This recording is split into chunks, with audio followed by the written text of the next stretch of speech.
Hello everybody, my name is Rodgon. Welcome to another video. Yay! I found a way to put my little intro music into my things. So I'm gonna be doing that from now on. I have my glove, I have mini rod, and I have our YouTube going on. So we should be in good position to start.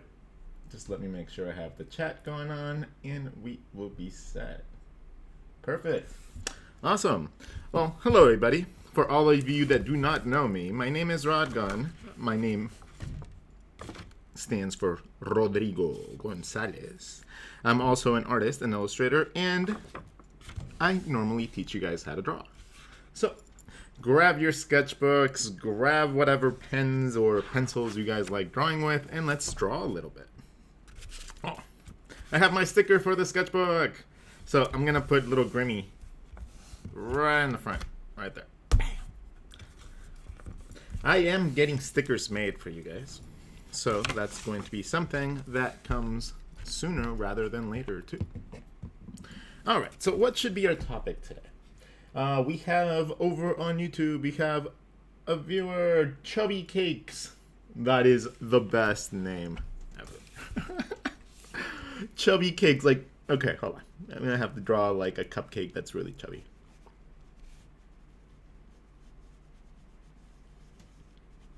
Because that just seems like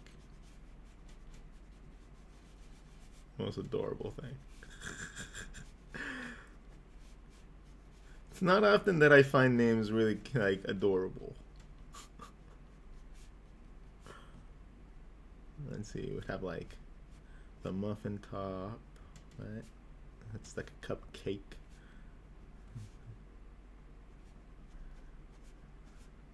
Have a little cupcake part at the bottom. Alright, so we have Jekyll's says, "Hi, Ron. Well, first of all, my name is not Ron. My name is Rod. So, I'm sorry. It doesn't really bug me.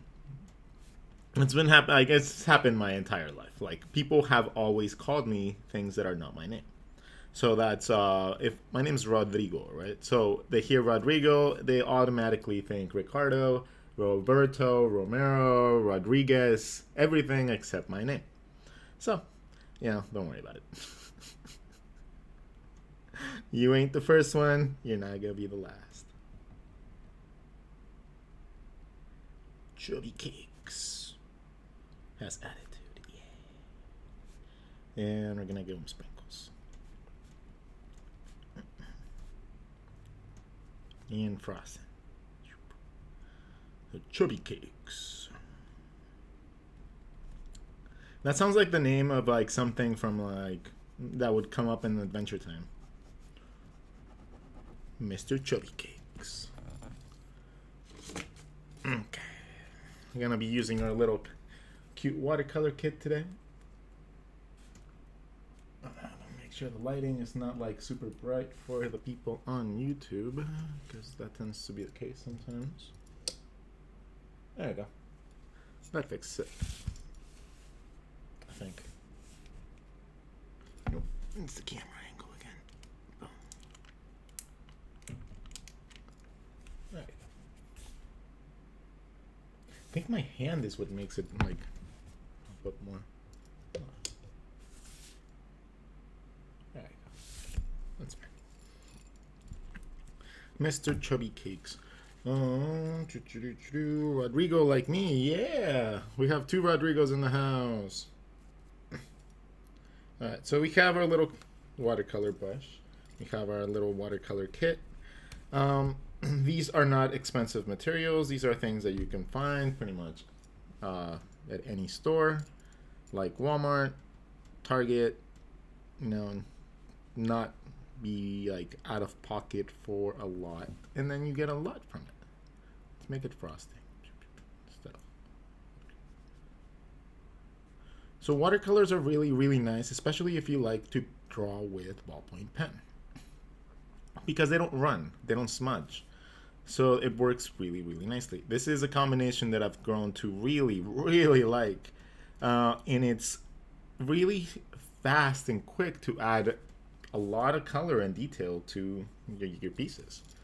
Let's see. Where's my really cheap one? There you go. So I have a bunch of really cheap watercolor sets that I've gotten over the years. And because I like certain tones from certain ones. Like this one has like a little perfect pink for like cheeks.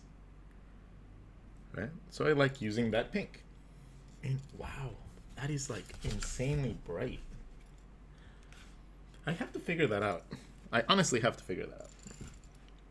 Why does my skin make everything lighter with the camera? Weird.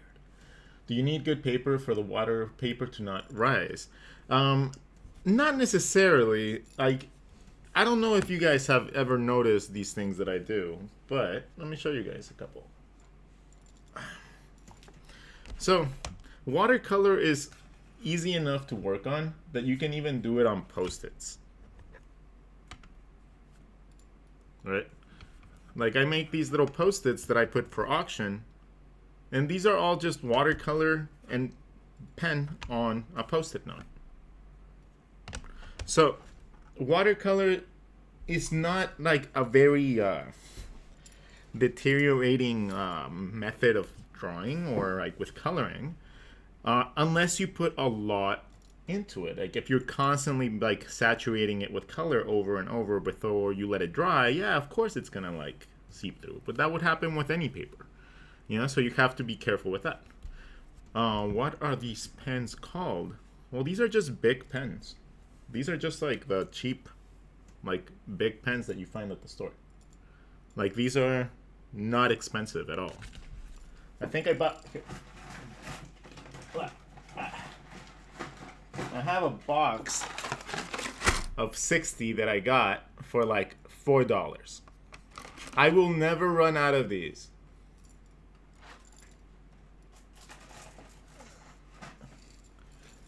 So, whenever you choose your mediums that you want to sketch with, that you want to be able to use in your sketchbooks, you know, I like to take into consideration the cost and versus the effectiveness of the tool. So I normally can draw nonstop with these because I don't put a lot of pressure. It doesn't smudge. It doesn't bleed.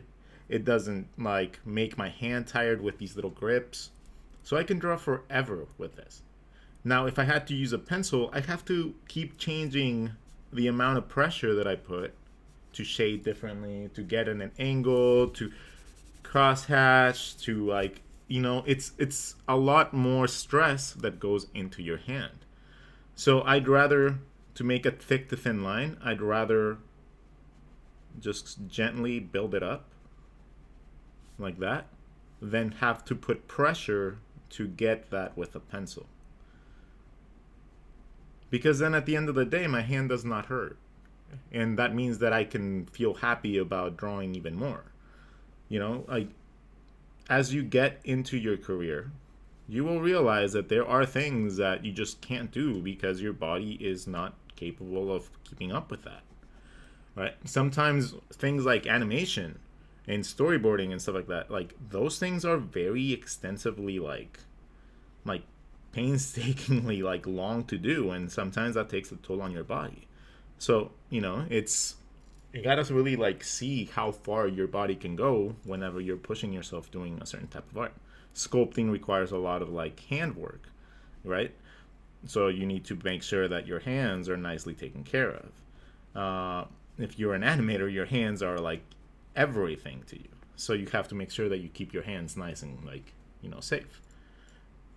Let's see, hold on. We have more comments.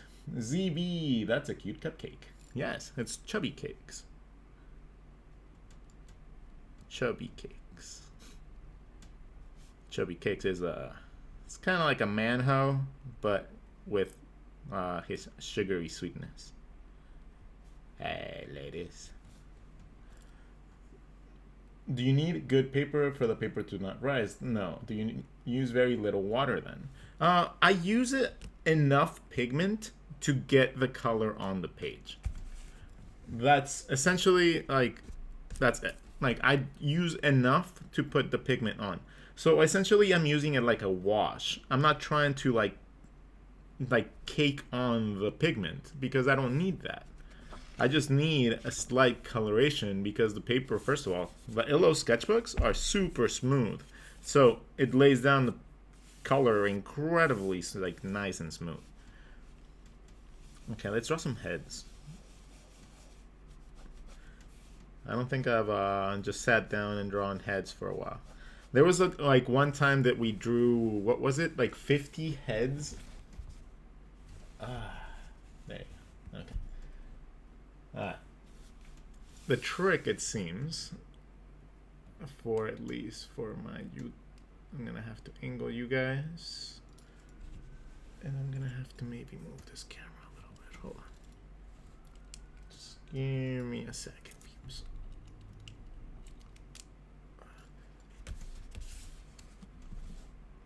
Why is it doing that? So, in case you guys are wondering, the reason that I put things up for auction for sketches is to upgrade my equipment whenever I can. So, it's not to make money, it's just to buy better shit to teach better.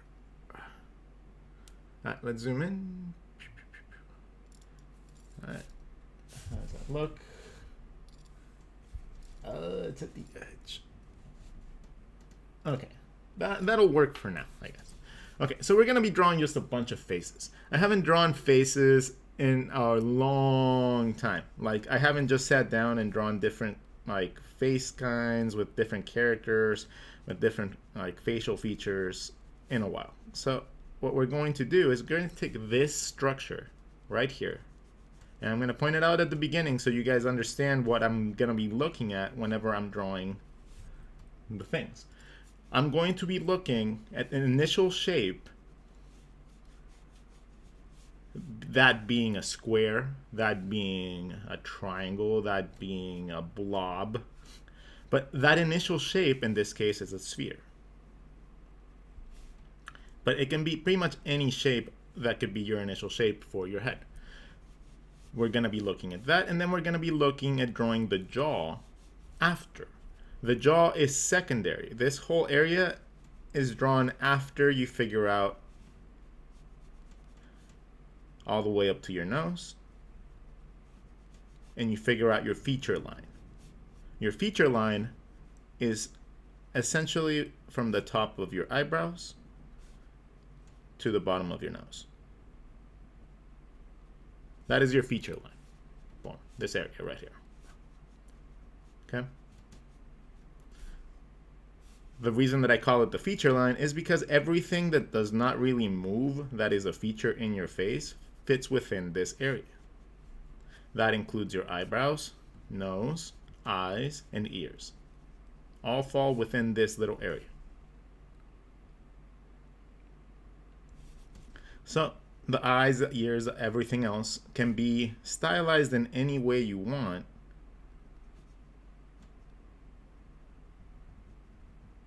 But they will always look okay as long as they are positioned in the right place.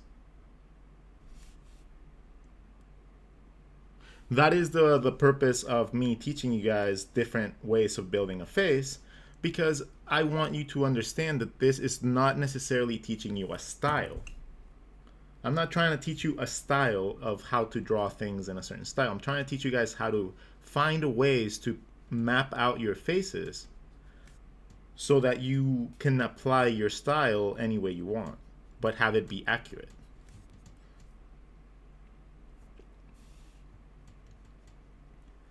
So essentially, I'm teaching you like a methodology to placement, not necessarily a style like that you can, like, you know, copy. At this point, I'm kind of counting that all of you guys are seeking to create your own style, right? You're going to seek to create your own way of drawing things. And that's going to come with replicating other people's work, but taking all the good things that you like from them and then using that to create your own stuff.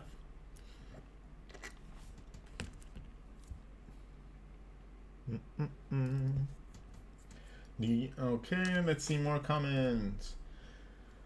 Oh, do you use a Riek I looked at some of your drawings and you seem to have a very similar pinup vibe to your drawings. I have been trying to understand what I like about the artist's work I like. Do you know Rake? No, I do not. I can't recognize the name. But that does not mean that I don't know their artwork. So I probably have seen their work. And if it is as a person like the pinup world, I probably have studied them in some way, shape, or fashion. Because I am obsessed with pinups and I want to become a name in the pinup world at some more like time or another in my lifetime. I look up to people like Chris Sanders, Dean Yeagle, Scott Campbell. All these like these guys. Oh, Frank Cho. We can't leave out Frank Cho. These four artists are probably the biggest influences that I've had when it comes down to drawing women. Uh, they're just the best pinup artists that I know of. There is, oh my god, there's this lady on Instagram. I'm blanking out on the name, but I want to have her as a guest. She's amazing. Like, she's the best pinup artist I've seen in a long time. Like, wow. Like, I'll have to remember the name. I can't remember the name. Jesus. Okay, well, anyways, let's keep on drawing heads. This time I'm going to start with just a different shape, so not necessarily a sphere.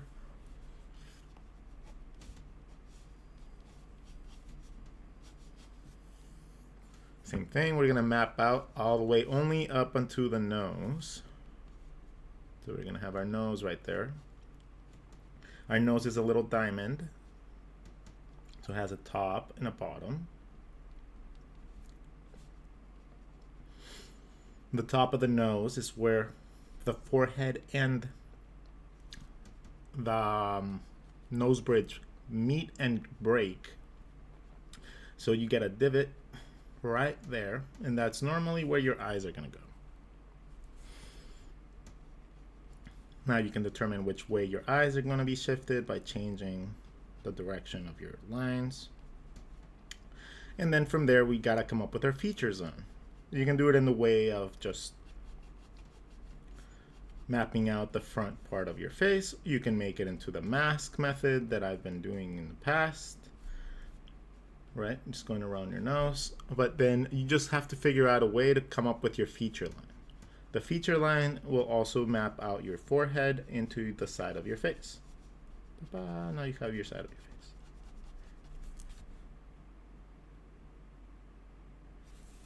Okay, and then from there, we determine how far back we want our ear. I want it about like halfway. Remember, the distance from the end of your feature line, your mask, to this is the thickness of your jaw. So if you put it way too far back, your jaw is going to be gigantically wide. So this is your cheekbone, and your cheekbone and your jaw are relatively next to each other. So keep that in mind. Like the spacing that you put between where your eyes are and your ear is roughly the thickness of your jaw.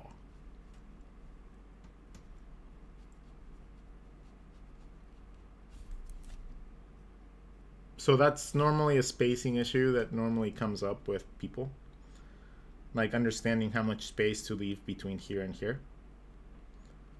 When you start breaking it down into bigger pieces, bigger sections first, before you start drawing in your details, everything starts falling into place a little bit easier. Okay, so we have our nose, we have the bottom of our nose. That means that we're looking at the character slightly from underneath because I can see a little bit of the nose. That means that I would probably see a little bit of the underneath of my eyes, a little bit more. Therefore, I'm going to draw the eyebrows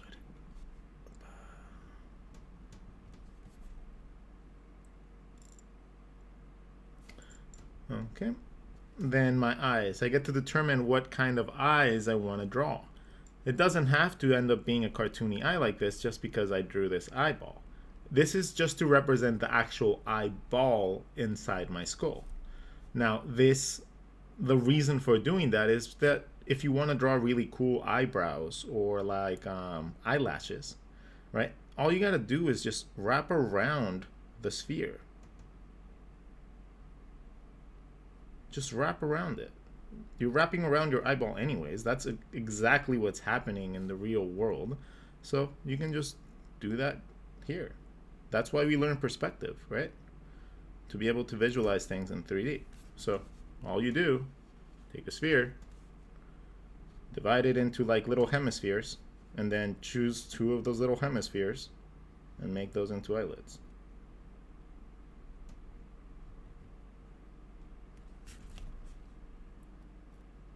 That's what you're drawing when you draw these almond shapes, right? Whenever you draw the almond shape as an eye, that's what you're drawing. You're drawing just the closed eyelid getting pushed up in a circular fashion because the object behind it is a sphere.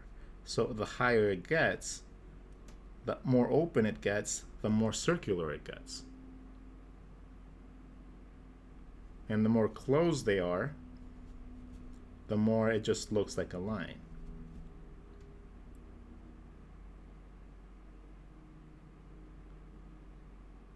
Okay, so as you have your eye, as it gets more open, you see a lot less eyelid, right? So a fully opened eye, you would see very little eyelid. It would just be right behind it. But if you have a closed eye, that same eyeball is there. So you just make that indication for the eyelid, but the same eye is still there.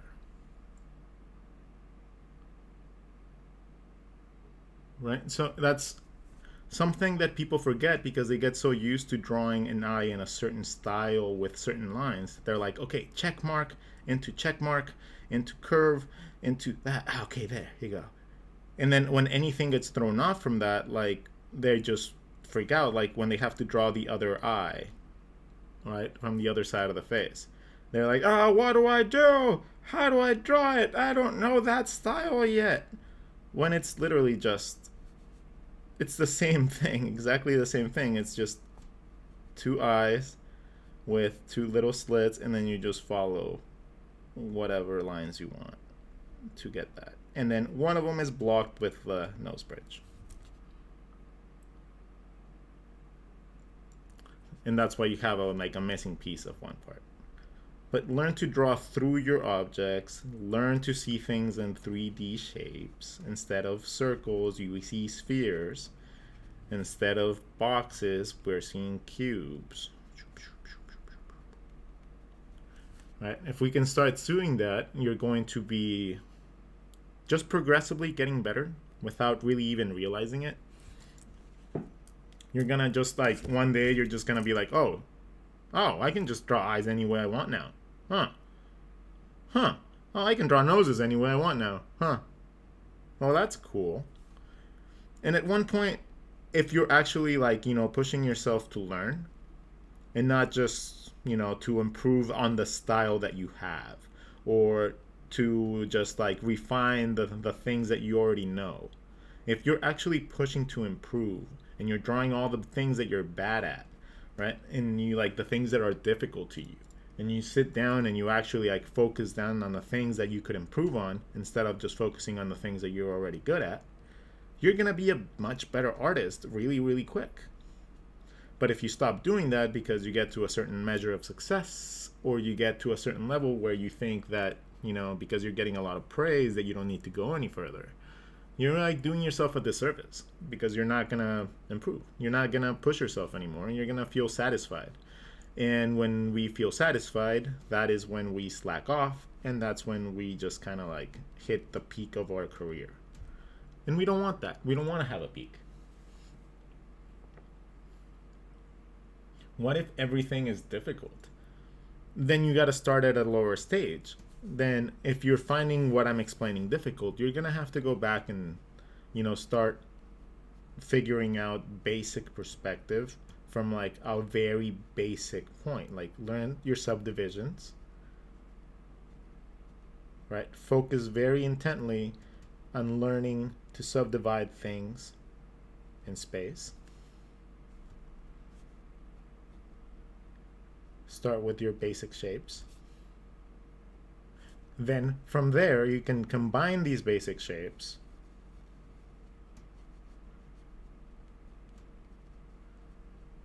right, and combine super basic shapes to create the more complex shapes that are going to be your faces. So in this case, it's a sphere and a box. Okay, and that's essentially the concept behind just learning how to draw things in perspective. You start small, you learn the concept of perspective and very basic aspects of subdivisions. And the subdivision is much more important than the perspective at this point. Like whenever you're starting, if you can't divide something in half, that's already going to hinder you. If you can't divide something in 4, that's going to be very hard for you to like maneuver things. If you don't know how to divide something turning to the side, that's going to hinder you as well. So that's why you sit down and you just practice these things over and over until this just becomes like second nature. Like you should not even think about like that is something that has to be so ingrained into your body that you should not even think about that. Does that make any sense?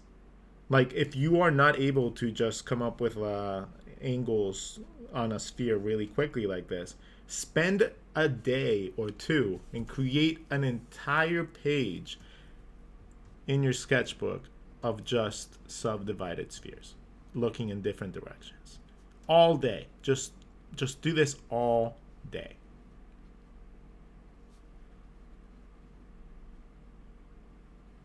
And try to be accurate, move it up and down, maybe put it at the top on some of them. By the end, you'll be able to create these little halos around it that are going to feel like they're on top of the actual object. And if you can manage to learn to draw from the front and the back, ooh, you're gonna be in such a good spot. Because that is one of the hardest things for most people when they start. Like taking an object and cutting it.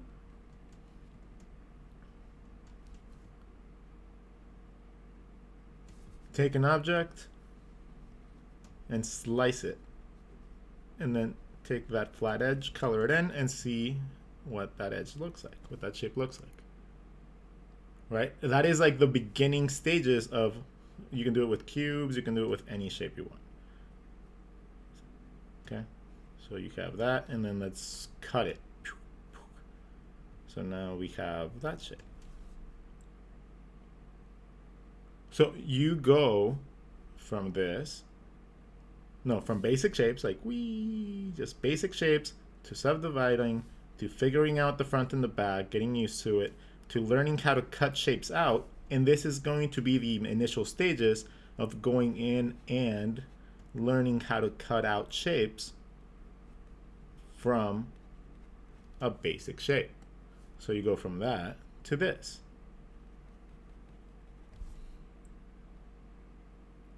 Right? And then you go from this and you learn your subdivision again because it changes directions, right? Like, whee! So once you learn that, you can move on to the next step, which is building basic shapes on top of those cut out shapes. So now we have a diamond on top of that. We have little circles on top of that. Basic shapes on top of basic shapes.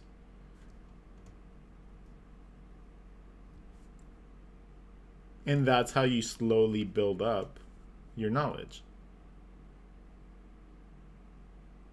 Right? So that's how you go. And then from here, that's literally dependent on you. If you want to keep on going with your knowledge, like once you get to the point where you can understand this type of thinking, you can draw anything you want. There's literally nothing that stops you from this because at this point, then it means that you understand spatial awareness, so you understand that, you know, things go into space, right? Because you're understanding that there's elements that are in front of the other, so you understand foreshortening. Once you understand how to carve things out, everything else becomes so easy. It's so easy. Like, it just snaps into place. Okay? So, understanding comes before stylizing. So, if you don't know how to draw a hand, and you're drawing hands like little boxes still, right? Take the time to get away from just drawing things the same way that you've been drawing them that doesn't make sense, and figure out other ways to draw hands, you know, based on, go look in Pinterest and look at all the like cool tutorials that people have, right? It doesn't have to be from me. Like, I don't care where you guys get your knowledge from. I just want you guys to get better. Right? And I constantly find myself screenshotting a lot of things from Pinterest. So it's just a fantastic resource, and it's going to hopefully make you see things in a lot of different ways, so that you don't just focus heavily on basing your entire foundation on somebody else's style or way of drawing something. Right? I think up to a certain point, I think up to like here, right? Up to the point where you start carving out your shapes, that's all like basic knowledge that everyone should understand how to get to this point. Everyone. Once you start learning how to draw faces and carving them out, that's all completely stylized, and like it just depends on what you want to achieve with that. Whee! The phone is going on a trip.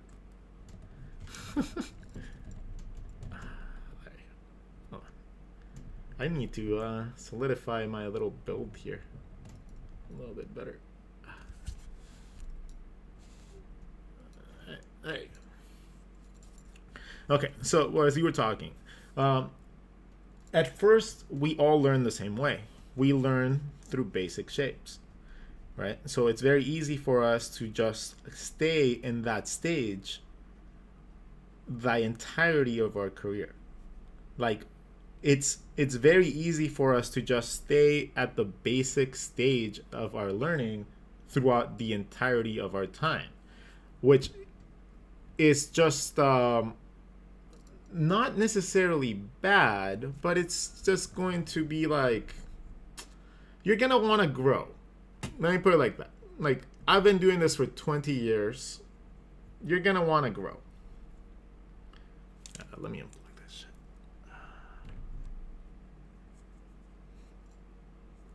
And no, I'm not doing any lives. Decline. I don't do that shit. I'm sorry, and it really is like unfortunate that I don't have the ability to take those, mostly because you guys just waste time. All the people that I have gone and taken on are just people that are seeking like attention. So they're like, hey, let's do a dance challenge. Or I'm just gonna sit here and just smile. Yeah. I'm like, oh my god, dude, you like drive me nuts. You just interrupted my lesson to do this shit. Really? Alright, man. Okay, cool. So those few people have ruined it for all of you. More faces. Happy face. Yay! We're a happy stream. Yeah. Yeah.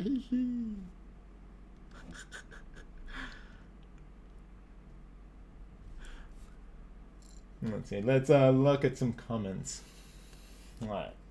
Over on YouTube, what have you guys been asking?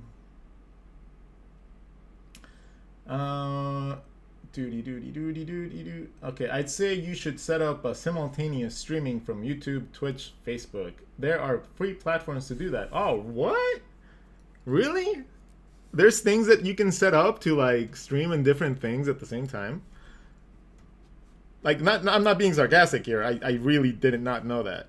Like, I have a phone and my PC going at the same time. You're telling me that I could be streaming to all these platforms without having to do that. Oh my god. Oh my god. Okay, I need to find that, like, whatever that program is. I'm gonna do some research. Because if I can reach more people, oh man, that'd be so cool. Right? I told myself when I started deciding that I wanted to be a teacher and like a mentor and all that crap. When I decided that I wanted to do that, I told myself that I would be the mentor and the teacher that I wished that I would have had when I was, at your guys' stage. When I was learning, when I was barely getting into it, I didn't have anybody to really guide me. And even though I went to school for animation, I went to school for 3D animation, which didn't really teach me a lot of drawing. And it required a lot of creativity with drawing, so I kind of like did my best when I could at school. But not knowing how to draw properly hindered the ability of me to create the things that I would have wanted. So, when I graduated, I, for some like very tragic shit that happened in my life, decided that I was not going to do 3D animation anymore. So I had to put my creativity into use in some way or another. And that ended up being with drawing. I ended up just falling in love with illustration, and I ended up doing some work for commercials, and I ended up doing some work for some print work and some books and some environmental programs and stuff like that. And that was really fun.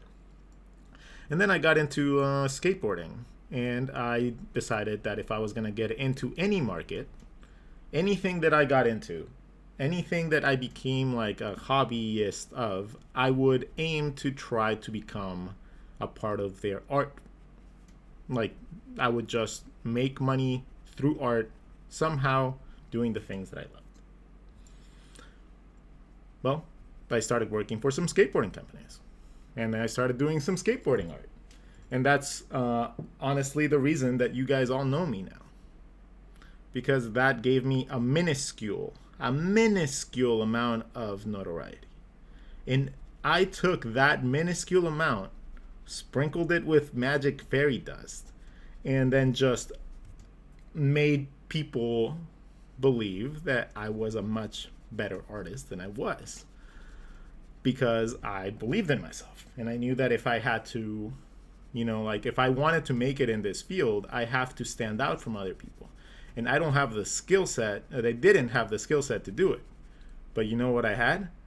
I had a lot of salesmanship. And I had a lot of sales power. I knew how to sell something, right? And this time around, it was selling myself. So that was quite interesting to fall into. So I was not the best artist at all. I'm still not the best artist. But yet I have achieved a lot of notoriety through accepting the things that I'm good at and pushing so strongly within those things that I'm good at that I become a person to notice. Right? When I decided that I wanted to teach, that's literally what my entire focus became. I started streaming so I could learn how to talk in front of people. Not because I wanted to make money or get followers right away.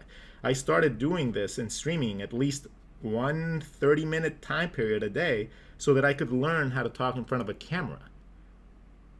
If you guys go back to my very first YouTube videos, you guys will notice a very big difference in how I talk. I was nervous. I was timid. I didn't know what to say. Whenever I messed up, I would be like, or go quiet. So it was just, it takes time. Anything that you want to learn how to do properly, if you want to be at the top echelon of the people that do it, you got to realize that anyone that is good at anything in this world, anyone that is any good or extremely good at anything they do, means that that person probably put an extreme amount of time to practice, train themselves, or is just an incredibly talented human being. Okay? Either one of those situations calls for somebody that is not normal and it's not going to be, your everyday person. Your everyday person does not get to be the best at anything. Your everyday average human being normally does not excel. That's why it's an average human being. Now, when you meet people that are not average at something, especially at something that you're really heavily passionate about, you notice. And most of us understand very, very, very clearly who the top people are in whatever it is that we do. And those people, just think about it for a second. Think about the top competing people, and it normally comes down to anything that's competition in it, of any sort of topic, subject, and sorts, and tell me if that person, got there easily without any hard work. And it's normally not the case. I saw your technique using a blob to draw the torso, and I tried it. You changed the way I draw forever. Yes! Yes! Oh, yes! Woohoo! I like hearing that. Oh, man. Okay, so if you guys don't know, you guys can draw your bodies as little beanbags, right? The upper part of the beanbag is the ribcage. The lower part of the beanbag is your underwear line, or you can draw little undies if you want. And then from there you can build out an entire body system really, really easy.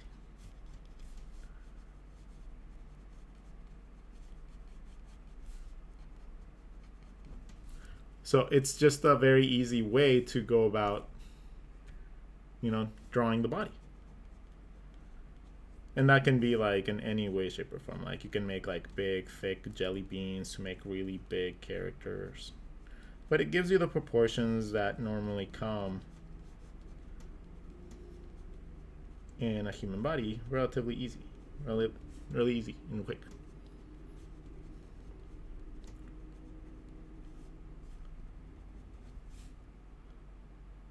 So that's why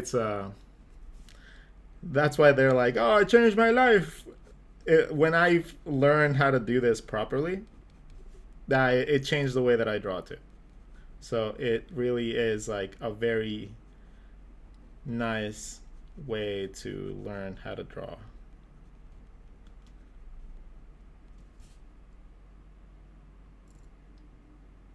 Frank Cho has the same phase body syndrome though. I really like his stuff, but the comics that have multiple female and male characters look the same-ish. Okay, so let me explain that a little bit. I know the reason behind that. Normally it comes down to when people that do editorial cartooning tend to draw the same thing over and over because they have to draw a cartoon strip every single day. So if you only have to change the color of their hair, it kind of comes down to the same premise of animation and how they use the same backgrounds over and over to loop over to be able to get the things out on time, right? These deadlines that these people have to meet are sometimes insane. They're ridiculously tight. So it's not always easy for them to come up with a new character for every single situation. And it's not they can't. If you look at their skill level, Jesus Christ, their skill level is insane. So saying that they do it because they can't is a very wrong misconception, because they can. It's just a matter of consistency and actually keeping the characters looking the same so that whenever anybody looks at that character, they automatically assume it's the main character or one person that's close to that. So anytime that anybody tries to replicate that style, it's going to be identified as his immediately. And that's what Scott Campbell has done, and that's a stupidly smart idea. It's so smart, and it's so smart to do that.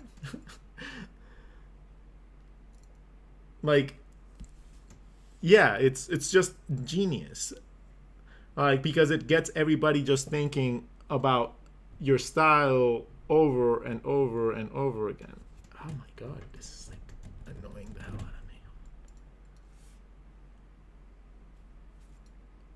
Just a second. Ah! Mini frames! Avalanche! Okay, nice. Okay, we're good. Let's continue drawing our face. We have our mask, we have our nose, we have our feature line first. Those are the first things that come to our drawing. Yay, we have our feature line. We can draw our eyes as simple as we want or as complex as we want.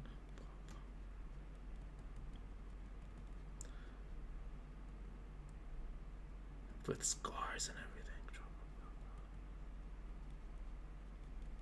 Right, it can be any way, shape, or form, because we're not teaching you guys how to draw a style, we're teaching you guys how to place things right. So, boom, we have all our feature lines set up. Now we can move on to our mouth. Our mouth is going to be a very simple and complex thing at the same time. Oh, who knew, right? Oh, simple and complex things. Oh, we thought that everything was easy. Everything is supposed to be just based on a simple basic shape, right? So how come everything ends up being so complex? Well, it's because our faces are hard. Like, drawing faces accurately and anatomically correct is incredibly daunting. And it's, if everybody could do it easy, this would be something that many more people take up as a career. But seeing as it's not easy, and it's actually quite difficult to be able to visualize all these things properly, that is why artists get paid. That's why we make a living doing this, because it's hard. Now, whenever you're drawing the bottom part of the face, one side, especially in a 3/4 view, this side is your jawbone, right? So this is going to define your jaw. This side is not your jaw. This side is your cheekbone. Your cheek into the cheek muscle, right? So this curvature is the cheekbone, into the muscle in your cheeks, like the muscle that your mouth has, you know, like when like you chew something and you have like your like mouth like cheek come out. That is that little curvature right there. So you get two little curvatures. You get one for your cheekbone, and then one to identify the mouth or the cheek part, depending on how chubby you are, into your chin, which is a little ball directly at the bottom of your head. And this has volume too. Okay, so this side is your jaw, and this side is your cheek and your bone, cheekbone, and your muscle. Okay, so that is something that has to be explained, because a lot of people think that this other side in a 3/4 view is still the jaw. No, the jaw goes underneath that into your ear behind. So you don't see that. Let's read some more comments. TV Choi is good character design. She has some free videos on her YouTube channel. She has good streamlined style. Awesome. Nobody, hello. ZB, what? If everything is difficult. Frank challenge in October. Wow, I made it. So I'm so behind. Glad you are more regularly. Yeah, I've been trying to do this every day. Like, I've been pretty good about it so far.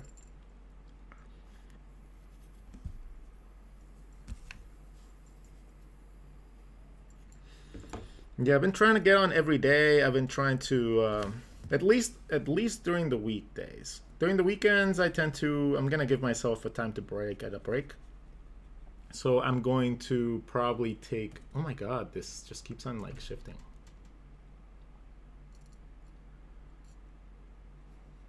I'll figure out a permanent right for this shit. Alright, and so yeah, I've been trying to stream every day around 11:30 at the latest if I wake up late. And then just have my day started like that. I know that's kind of late to start your day, for most of you guys. But I normally stay up late till like maybe like 2, 3, 4 in the morning sometimes. I find that time to be like my quiet time. And I find it to be like a nice and calming and relaxing. Like I don't hear any noises outside. I don't hear any murmur like kids screaming from the neighbors. I don't. It's like a quiet time. It's perfect. So I can concentrate on whatever I need to concentrate without any bothers. And I live by myself, so it's like okay.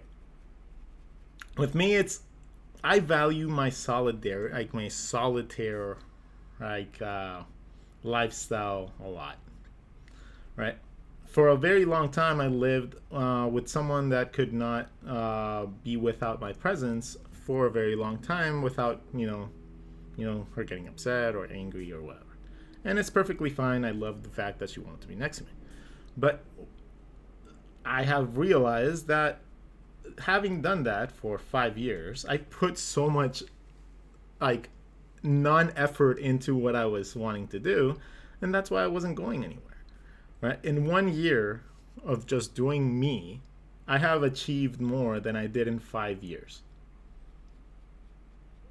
So that speaks volumes as to like just my focus and where it has to go whenever, I actually decide that I want to get serious about my work.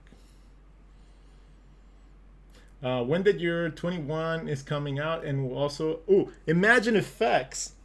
And this month and last month, Imagine Effects has my artwork in it. In one of them, I teach how to draw the neck. So it's like a quick lesson about how to see the connection of the collarbone as a baseball diamond. Let me bring this over here. So you see the connection of the collarbone as a baseball diamond. Base 1 and base 3 are where your shoulders connect, and base 2 is the top of your rib cage. So if you draw your rib cages like that, when you're starting to draw your neck, no, I'm not taking any lives. Decline.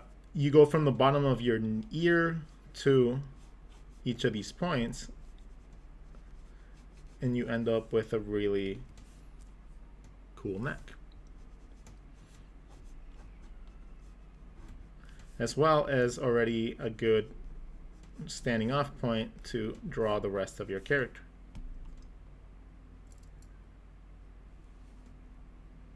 Yeah, don't be lonely. I'm not lonely. See, my brain is not like other people's. And this is something that is hard for me to explain to most people because they just don't understand it because, they don't work like this. And when, you present a way of thinking that is not like other people's, they don't know how to take it sometimes. So, I normally don't miss people. That sounds weird, maybe, but I love my family, I love my friends, but if I don't see my friends for a very long time, or my family for a very long time, I don't tend to miss them. Not because I don't love them, not because I don't want to be with them or whatever. My brain just does not give me that feeling. So I am able to shut that down and just focus on work a lot, which doesn't make me the best friend or the best family member, but it also allows me to actually sit down and get a lot done. So focus is very important, and it's just I've come to realize that lately, and it's been nice. It's been nice just focusing on me. It's been fantastic. So, yeah, I'm not lonely at all.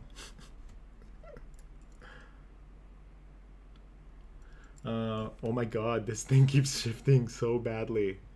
Ah, why?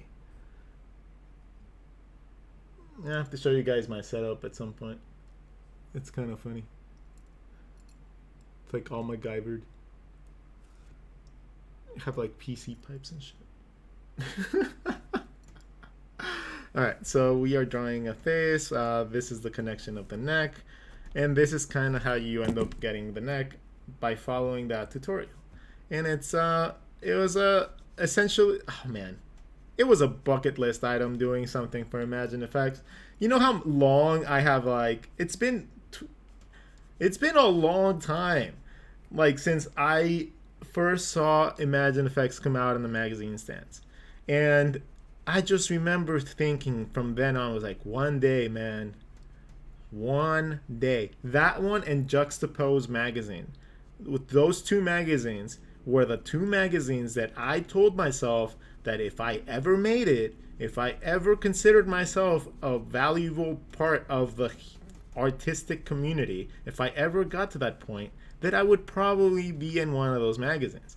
And I made it! I made it! And 2 months in a row on top of that. So 1 month has my tutorial and the other one has a little bit of insight into my sketchbooks. And oh man, that just that was an amazing thing. On top of that, I've been doing work for like 21 Draw, which is also like a gigantic thing. Like, what the am I like doing here? Like, what am I doing like next to people like Loish and like Loopy Dave and like Derek Loffman and stuff like that? Like, how the fuck am I in that catalog? But I am, and it's mind blowing, and it's just amazing. And maybe one day I'll be like recognized at conventions and stuff like that. I'm going to Lightbox Expo, by the way, and I'm bringing sketchbooks. I'm bringing sketchbooks, and I'm bringing things to give away to anyone that recognizes me. Anyone that goes like, "Oh my god, that's Rodgon!" You're getting free shit. You're just getting free shit. Like, you're getting a book, you're getting a published sketchbook, you're getting a sticker, you're getting something. But if you feed my ego, you get stuff. That's essentially the rule. You feed my ego, you get stuff. And that's essentially, that's happening October 14th? 14th through the 16th, I think. Yeah, 14th through the 16th. And then I go to Scotland in the 17th. So I come back home from the convention after being all inspired, and then I head out to Scotland to see Ms. Vicky Mahan, the person whose drawings have inspired me the last few months. All right, let's draw one more head. Let's see. Let's start with another bluebee. This time, let's make the face looking 3/4 up. I'm gonna draw only up until the nose. I know this is supposed to be my whole body, like face shape, but I'm only gonna draw up until the nose and draw my feature zones first. So my feature zone goes around my shape. Again, this is not a sphere, this is not a box, this is just a random shape that we just divided into a perspective shape. Now we're just finding the other edges and the other sides that we need by creating our little feature zone, our mask, whatever you want to call it. Now we have the front of the face, we have the side of the face, all this side is the side of the face, and we have the area for our mouth. It also gives us our temples, and since we're looking at it from underneath, we don't see a lot of the forehead. Down a little bit. we determined like before, just a little bit past the cheekbone, or however wide we want our jaw. In this case, he's going to have a big mouth, so maybe make it a little bit wider of a jaw. And this is where our ear is going to go. Our ear will always be at the top of our jaw. Imagine the ear just being part of the jaw, like the entirety of a jaw. Just think about the ear being at the top. And like always. Just consider it part of the actual jaw part. When you open your jaw, your ear is going to move slightly up. Just think about it like that. If you think about that as your pivot point for your jaw, you're going to, it's going to make things a lot easier for you, like, to learn how to, like, you know, position it. So we have our ear, and then from there, once we already have all our features, feature line complete, now we move on to the mouth. We can determine what type of mouth we want. No, he has a big mouth, but he kind of looks like a gentle giant to me. So I'm going to draw a mouth that is smiling. I'm going to find one side of the mouth. The opposite side of the mouth is behind the nose, right? But I still got to find it, and then I have to connect it from one side to the other. Whatever shape you make right here essentially is going to be whatever curvature the front of your mouth has. So whatever shape you have there is going to wrap around from one side of your mouth to the other. And then your bottom mouth is going to just connect those two. So when you're drawing like duck lips, for example, like the poofy like mouth thing that women do, the shape would go up. The lips would just be a thickness to that line, kind of like eyelashes are to the, when you draw eyes and just thicken out the line to make eyelashes. You can do the same thing with lips.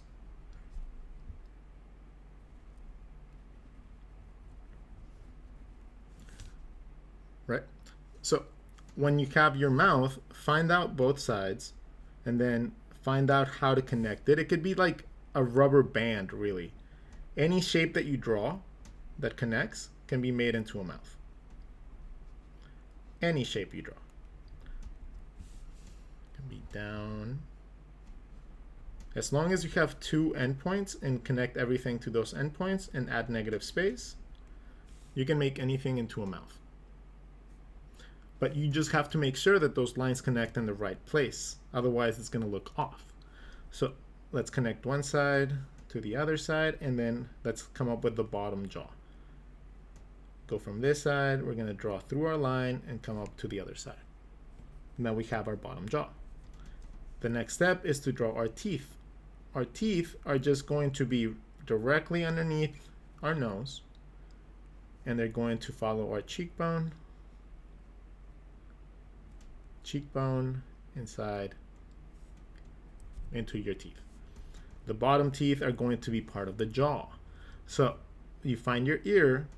If you find out where your mouth is opening to, figure out the direction of your teeth.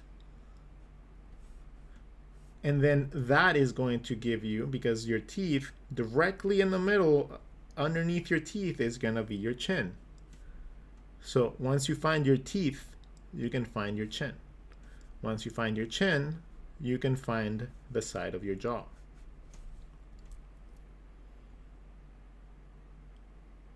So once you find the side of your jaw on this side, all you got to do is find the ear on the other side. So the ear would be like a diadem going around this shape, boop, boop, boop, boop, around here. So the other side of this chin goes there.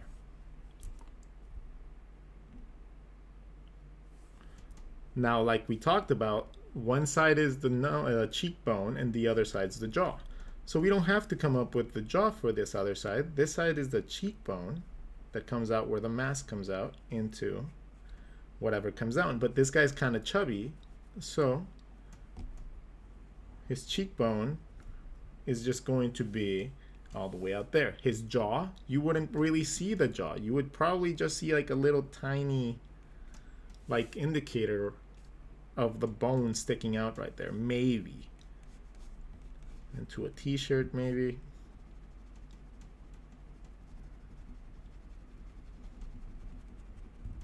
Okay. The chin, again, it would probably only be a little indicator of the chin, because you would not see anything else through the chubbiness or like the fatty tissue. You can go in and do the detail of the mouth with the negative space and the teeth and the tongue by just carving out the spaces that we already drew. And that's how you end up with a face that's anatomically correct, but as you can see, there's still the body structure is underneath, so it doesn't change. That's not going to change. You're just adding extra stuff on top of it, right? Like making someone bigger and buffer, like you take a skinny arm and then you just add the tissue on top to make them nice and strong.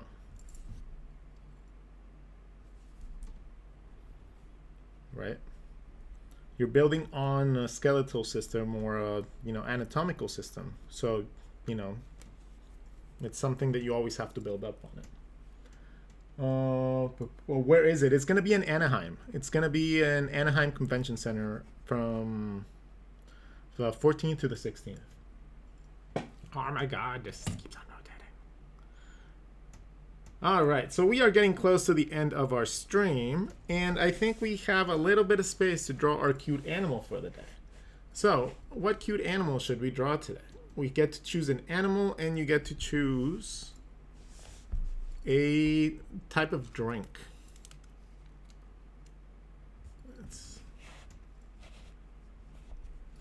So you guys get to choose that. A snake. We drew a snake yesterday, so we can't draw another snake. We drew Mr. Chake with a champagne flute, so we can't draw another snake today. We have to draw something else. A hippo. A hippo. Oh, that sounds cute. Okay, a hippo, but what type of drink should we draw the hippo with? What kind of drink?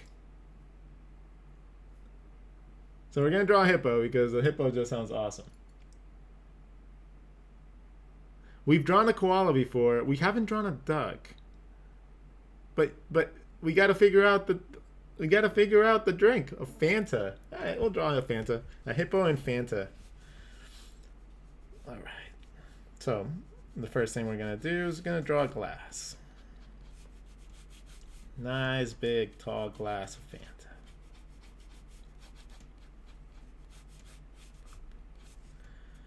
Then we're going to draw a little hippo. If you guys don't know, hippos are ridiculously cute. Like, stupidly cute. Especially pygmy hippos. Oh my god.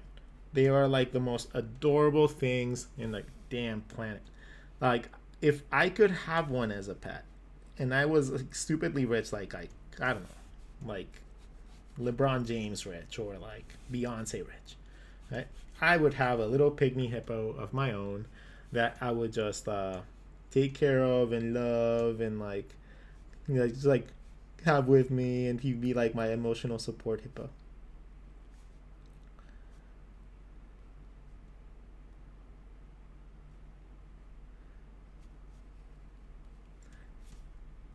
Oh.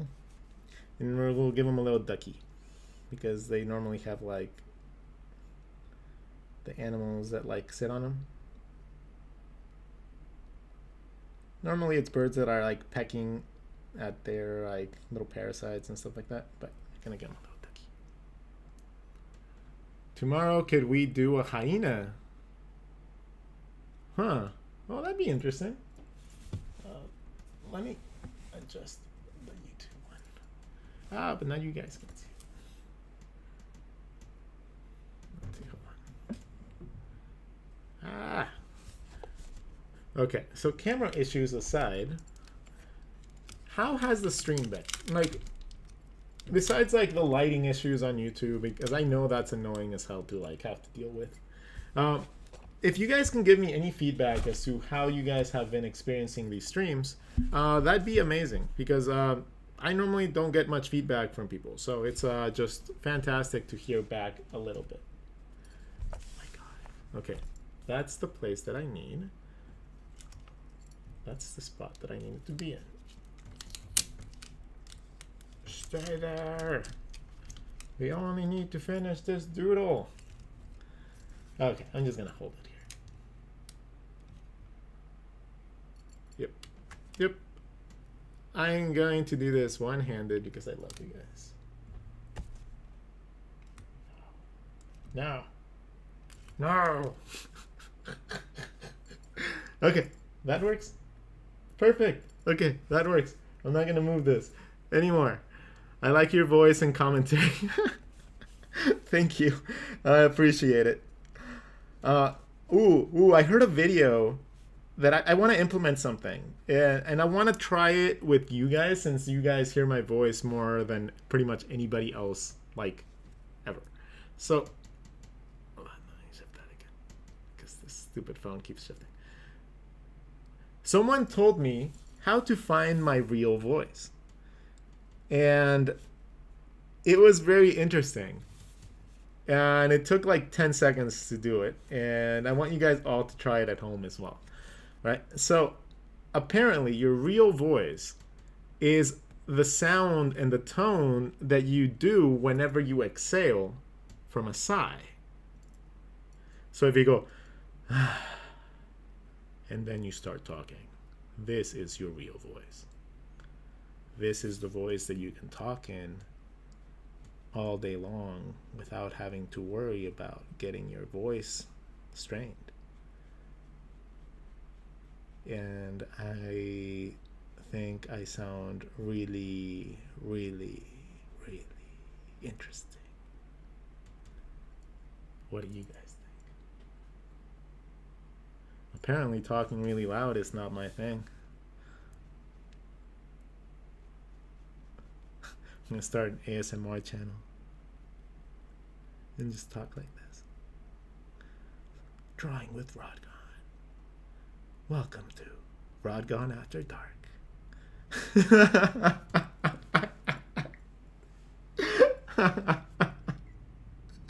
Oh man, that'd be hilarious. I don't know if I could do that though. I don't know if I can keep like a steady voice like that. Draw some ice cubes, because who in the world drinks like warm soda?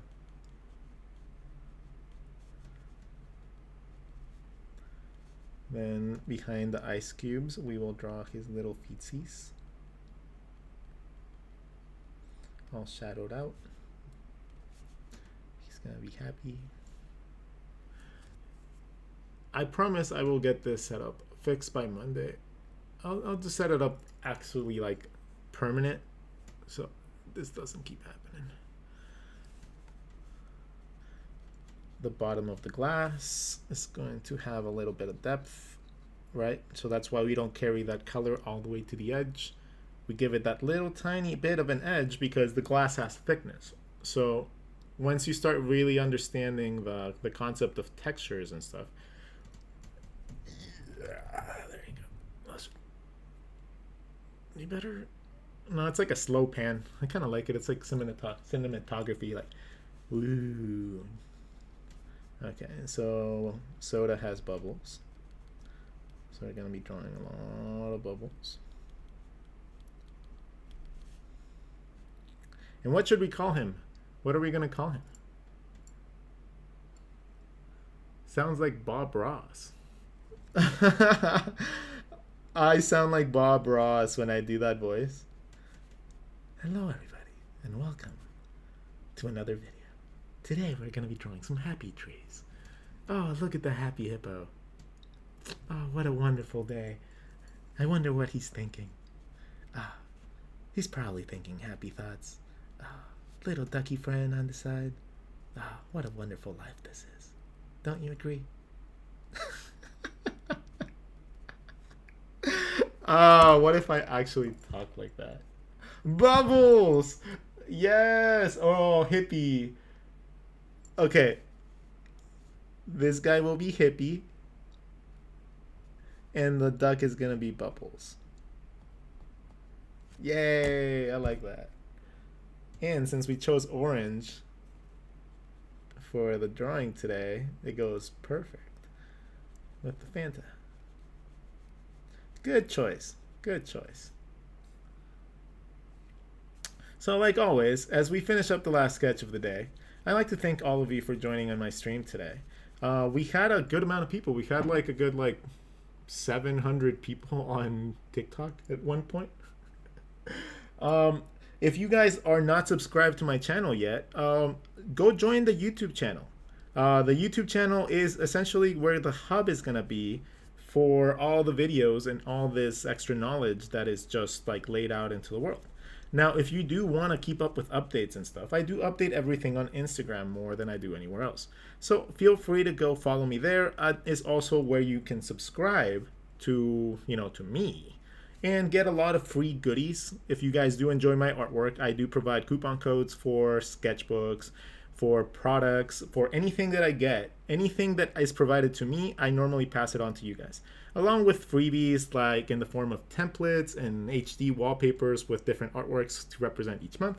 So it's something that you guys can consider doing if you guys actually want to help support. I do have books for sale as well. Coffee Break Doodles is a collection of my doodles that I have done like this over the last 5-6 years. And Pinups Volume 1 is going to be a collection of over 60 pages of just straight up awesome pinups. So glorious, sexy ladies just all over the place. So that is the 2 books that I have for sale if you guys are interested in helping support the great little motion picture studio, apparently, because all my panning and stuff like that seems like it's all on purpose, but it's not. Well, Hippie and Bubbles, I'd like to thank you guys. Little Rod says thank you as well. And Mr. Squiddles, that I just got a couple days ago, says thank you as well. Mr. Sad Panda is very sad to see you guys go, but he will see you guys again on Sunday, most likely. And thank you guys for tuning in. This was Rodgon, trying to teach you guys something new. Hope you guys enjoyed. All the links are in my Stan link in my bio. So if you don't find them in the bio on TikTok, you can find them in the bio on Instagram. The bio on Instagram always works. The bio on fucking TikTok doesn't work half the time. So, whatever. If you want to find it, you'll find it. Just Google my name. You'll find that shit. Okay. Love you guys. Take care. Have a fantastic Friday. Be safe. Don't drink and drive. Don't be dumb. Doodle some stuff. And, yeah. Smile. Okay? Love you all.